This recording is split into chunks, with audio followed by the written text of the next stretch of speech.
Selamat pagi Ibu, Bapak, Mbak-mbak. Perkenalkan saya mahasiswa keperawatan Poltekkes Kemenkes Yogyakarta. Nama saya Agninda. Sesuai perjanjian yang udah kita buat minggu lalu ya Ibu ya, bahwa hari ini kita akan melaksanakan penyuluhan tentang mengenal dan mencegah penyulit akut DM.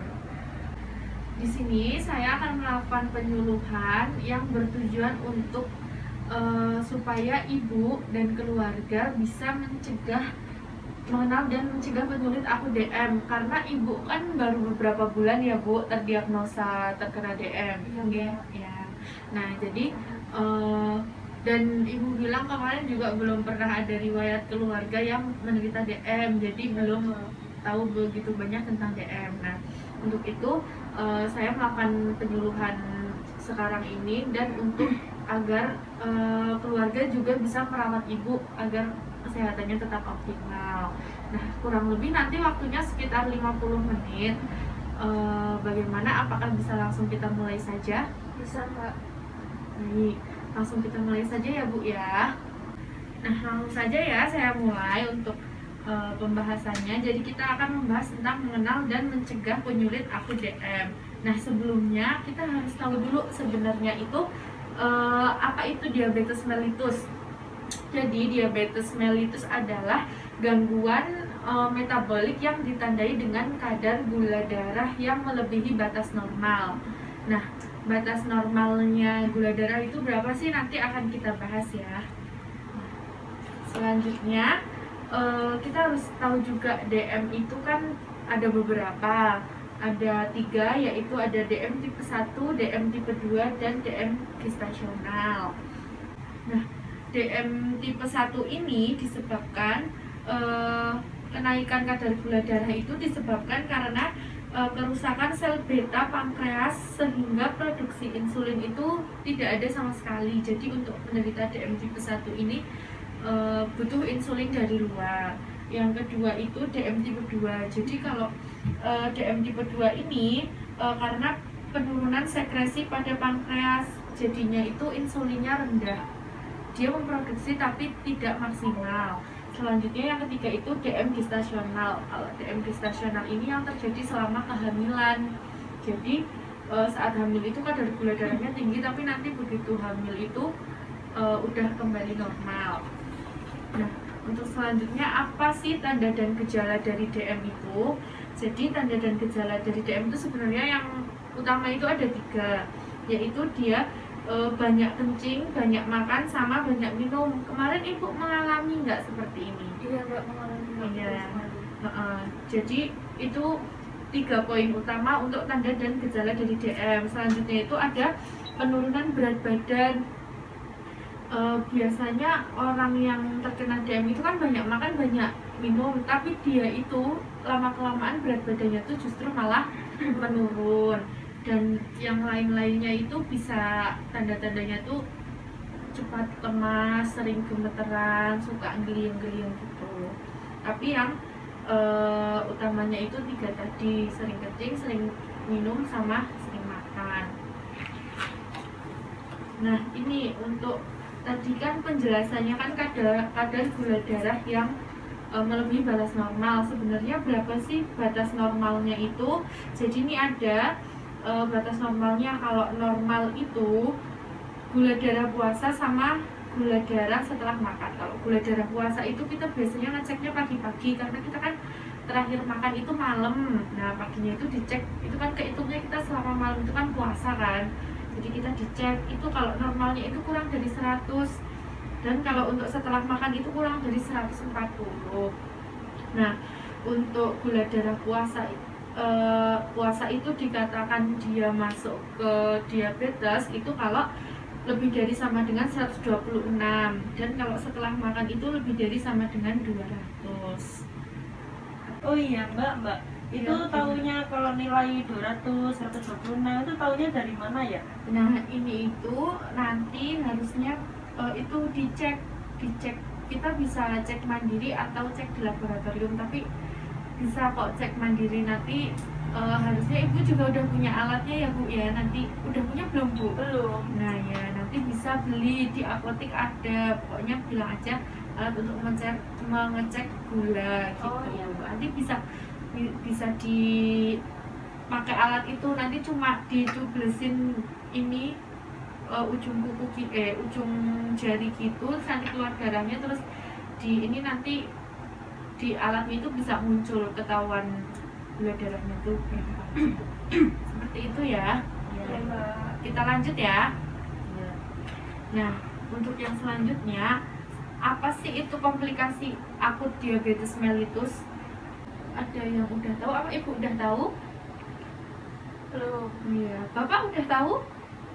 Belum Mbak tahu. udah tahu belum? Nah ya, Tahu, jadi Mbak. komplikasi akut diabetes mellitus itu komplikasi yang terjadi dalam waktu yang dekat, karena ibu kan juga baru terdiagnosa beberapa bulan yang lalu ya bu ya. Jadi saya menginfokan dulu untuk komplikasi yang jangka pendeknya untuk mencegah agar tidak terjadi ke komplikasi yang kronis. Nah, jadi komplikasi akut diabetes mellitus itu ada dua, yaitu yang pertama itu ada reaksi hipoglikemia dan koma diabetik. Nah, koma diabetik ini juga bisa disebut hiperglikemi. Nah, hipoglikemi dan hiperglikemi itu apa sih? Jadi hipo itu kurang kan, berarti kadar gula darahnya itu kurang dari batas normal atau rendah.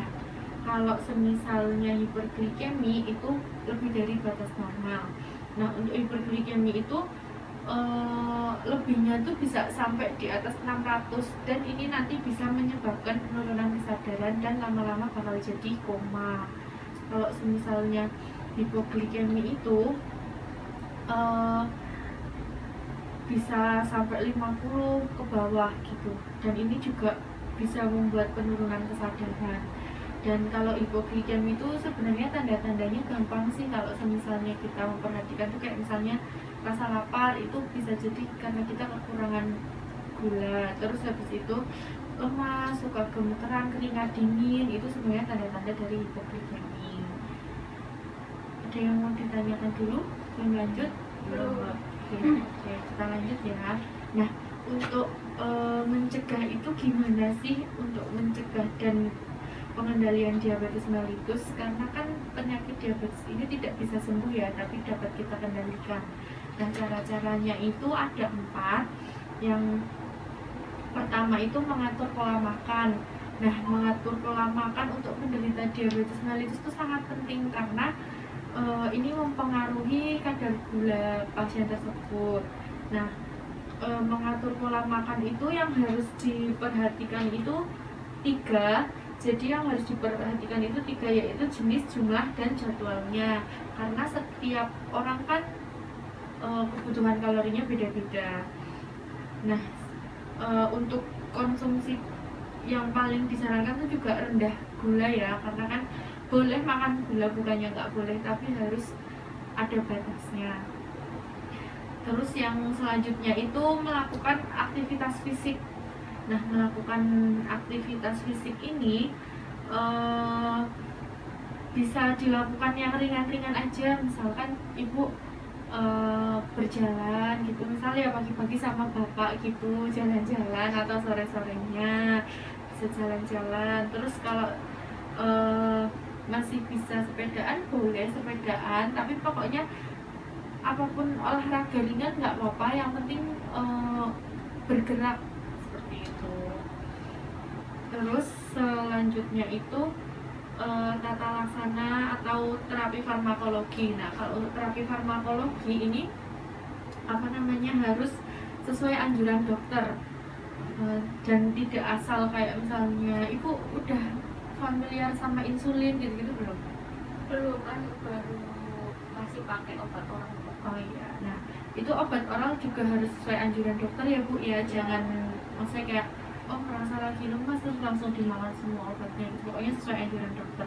Nah, di terapi farmakologi dan tata laksana ini juga disarankan untuk rutin mengecek gula. Jadi makanya itu ibu penting untuk punya alat cek gula sendiri, walaupun ibu kan udah ikut prolanis ya, walaupun di prolanis dicek nggak bu setiap prolanis? Oh iya mbak. Nah ya, tapi kan itu kan sebulan sekali, maksudnya untuk ini kan kalau untuk memantau kan bisa setiap pagi atau sebelum tidur itu kita cek, jadinya kan lebih pemantauannya lebih terlihat.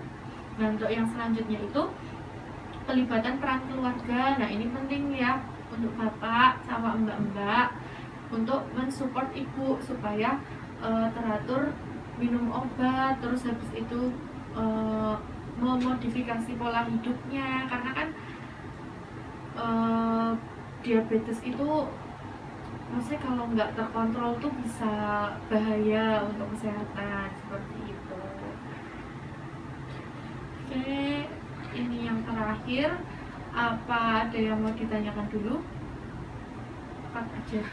Nah, jadi itu yang dapat saya sampaikan. Apa ada yang mau ditanyakan? Ibu saya ini kan tergolong yang malesan ya bu ya. Nah ini saya mau nanya, kalau misalnya melakukan aktivitas fisiknya itu harus tiap hari apa dalam satu minggu itu berapa kali gitu? Baiknya. Oh ya, kalau anjurannya itu sehari itu 30 menit. Kalau enggak, satu minggu itu 150 menit. Tapi balik lagi ke kemampuan masing-masing, maksudnya dia kuatnya berapa. Tapi kalau bagusnya itu harusnya setiap hari melakukan aktivitas fisik, tapi yang ringan-ringan aja itu nggak apa-apa, udah membantu untuk melakukan aktivitas fisik. Oh iya, terus kalau misalnya mau melakukan aktivitas fisik ya bu ya, kalau misalnya mau jalan atau mau apa, harus tetap menggunakan alas kaki, karena kadang itu orang yang terkena diabetes nanti lama-lama dia jadi nggak sensitif, dan kalau misalnya dia kena luka di kaki atau gimana itu nanti jadi susah sembuh seperti itu.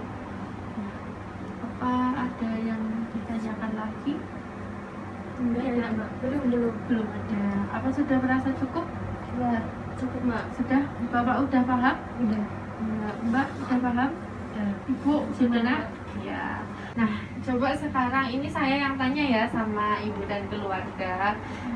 Pertanyaannya gampang kok mbak, susah-susah. Dari hasil tadi kita bahas ini, coba bisa disebutkan dan dijelaskan lagi komplikasi akut DM apa yang bisa terjadi. Komplikasi akut ya mbak ya. Komplikasi Tadi akut. itu kalau nggak salah ada dua ya. Yang pertama itu hipoglikemi, Jadi yaitu kalau tekanan koma tadi koma diabetikum ya, itu kalau yang koma diabetikum itu sama kayak hiperglikemi atau gula darahnya tinggi gitu kalau nggak salah sih. Iya, terus kalau yang hipoglikemi, Kalau Rendah. darahnya itu yang Rendah. darahnya gula Gula darahnya itu darahnya rendah. oh iya, oke, udah betul ya. Terus yang kedua nih pertanyaannya, apa yang bisa dilakukan untuk mencegah agar tidak terjadi komplikasi tadi? Aktivitas fisik. olahraga ya bu ya. Ya. Jangan males ya. Terus tadi konsumsi obatnya harus sesuai dengan anjuran dokter. Ada apa lagi? Mengatur pola Makan. makan. Ya. Lalu yang terakhir ada 4. Itu tadi dukungan keluarga. Ya, oke. Oke, bagus sekali ya Bapak Ibu sama anak-anaknya ini pintar-pintar semua. Baru dilakukan penyuluhan udah langsung paham gitu. Jadi tadi saya bertanya itu sebenarnya untuk mengevaluasi sebenarnya Bapak Ibu dan Mbak ini udah paham belum dari hasil penyuluhan yang saya sampaikan, dan ternyata hebat sekali udah langsung paham dan maksudnya jawabnya udah lancar dan benar gitu ya. Nah, untuk itu diharapkan setelah saya melakukan penyuluhan ini nanti apa yang saya sampaikan tuh bisa diterapkan di keseharian ibu ya. Jangan lupa bapak sama mbak-mbak juga harus terus support ibu biar walaupun ibu tuh sakit DM tapi kesehatannya itu tetap optimal gitu. Oke, itu saja yang bisa saya sampaikan. Sebelum saya tutup, apa ada yang mau ditanyakan lagi atau ada yang mau dibahas? Tidak. Cukup Oke. jelas. Oke, baik ya. Saya tutup penyuluhan kali ini. Terima kasih buat ibu, bapak dan keluarga itu udah mau memberi kesempatan juga untuk saya untuk melakukan penyuluhan dan mau mengikuti penyuluhan ini dengan baik, gitu ya. Oke, mohon maaf apabila ada tutur kata saya yang kurang berkenan selama penyuluhan. Semoga ibu selalu sehat, bapak dan keluarga juga selalu sehat. Amin. Segitu saja, terima kasih dari saya. Wassalamualaikum warahmatullahi wabarakatuh. Waalaikumsalam warahmatullahi wabarakatuh. Terima kasih Mbak. Ya, terima kasih Mbak.